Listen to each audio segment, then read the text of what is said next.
My name is Peter Felling. I'm Head of Business Unit Machinery at Leonard & Bauer.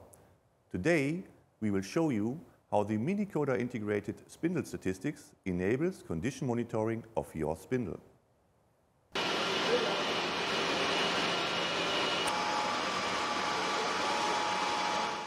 Our minicoder is always mounted pretty close to the B side of your spindle bearings inside your spindle. The minicoder integrated microprocessor setup enables the recording of statistic data during spindle operation.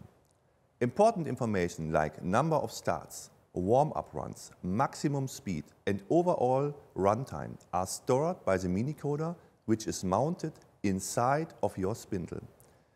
This enables you to read out the spindle statistic data to analyze the lifetime operation of the spindle in detail. This gives you necessary data for condition monitoring and is an important issue to further optimize the spindle quality. Of course, it is also important for service optimization.